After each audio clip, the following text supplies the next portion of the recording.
Hello, welcome to this day in history, May 10th. Today's May 10th. So, on this day in history, May 10th, 1775, Ethan Allen and his Green Mountain Boys captured Fort Ticonderoga from the British. They marched into that fort. That fort had a. That's a crazy name for a fort, Ticonderoga. I thought that was a made up ass name. But turns out it's a real place. And turns out it was a real place that Ethan Allen captured with his men, his boys, his crew. They walked up in there and they said, "Hey, British, get the fuck up, get the hell up out of here." And the British were like, "Alright, see ya." Nah, I think there was a battle. There was probably a battle. But anyways, that happened on this day. Also this day, May 10th, 1863, Confederate Stonewall Jackson died after being wounded by his own men. Like, his own dudes shot him, and then, like, he died later from the wounds. Can you imagine being the dude that, like, accidentally killed the general? He was just like, what? Did you see that? Dude, did you just hit the general? No. Well, why'd you do that? I don't. Why was he right in front of me when I was shooting? He saw that I was about to fire, and then he just like stepped in front of me. He didn't step in front of you, dude. He's like miles away, and you hit him. I mean, it's a good shot, but dude, you just screwed us, man. We're fucked. Yeah, some guy. I wonder what his name was. They probably protected him or some shit, or he's dead. Probably long dead. Well, of course he's dead now, but I mean back then they probably just killed him too, like right away. I imagine. Yeah, that's not cool. But that happened on this day. Also, this day, May 10th, 1869, the United States' first transcontinental railroad was completed with the ceremony in, I don't know how to pronounce this name, so I'm reading it. Promontory Summit, Utah.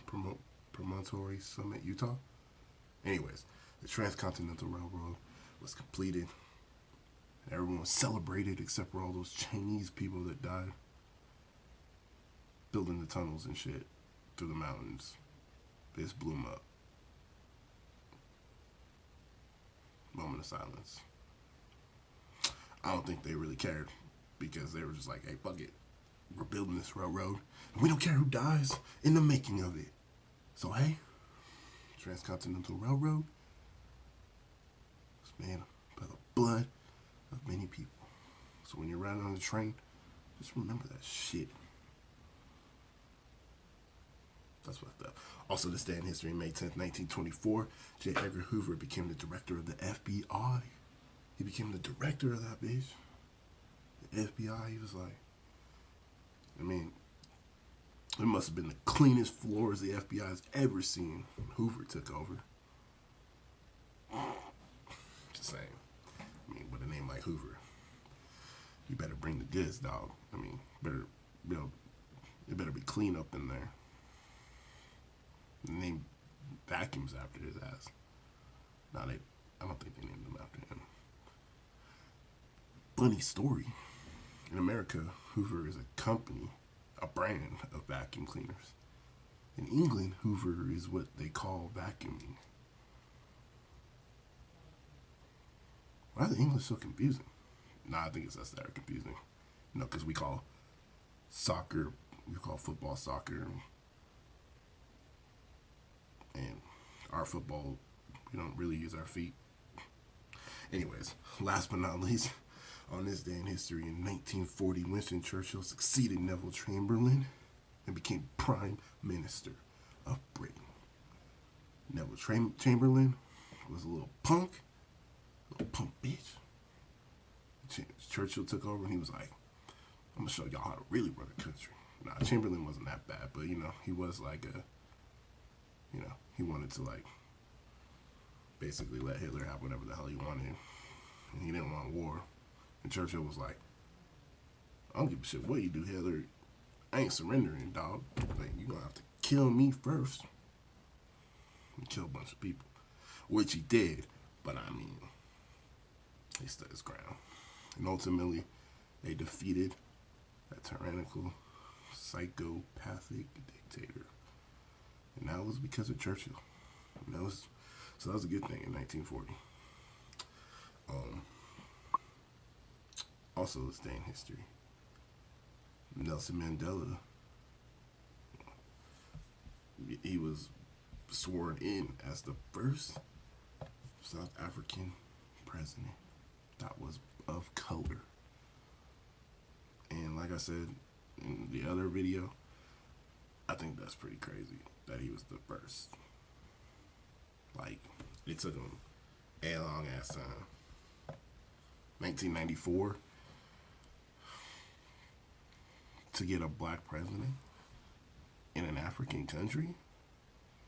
Now, I just want y'all to like really like digest the gravity of this. Like, I want you to really sink in. I mean, like, isn't it insane that in a country that's predominantly black or predominantly not white, they elected a black president? What? That's crazy, dog. Like, why would they do that? That doesn't even make no damn sense. Like, why? Why would they do that? It's crazy to me that they think that it was a good idea to, elect a president that looked like the people that he would be ruling over. But it only took him like, half a century to figure that shit out. It took a lot. It took a lot of fighting and shit, but ultimately, it was a good thing. Because he was a great man. He was a great man. Don't care what y'all say. He was a great man. Anyways, that's what happened on this day in history, May 10th. Fort Ticonderoga was captured. Confederate General Stonewall Jackson was injured, he died. The United States Transcontinental Railroad was opened with a ceremony in Utah. J. Edgar Hoover became the director of the FBI, and Winston Churchill succeeded Neville Chamberlain to become British Prime Minister, and Nelson Mandela was sworn in as the first black president of an all-black continent in 1994. That's what happened on this day history. If you like this video, like and subscribe for more of this day in history. Peace.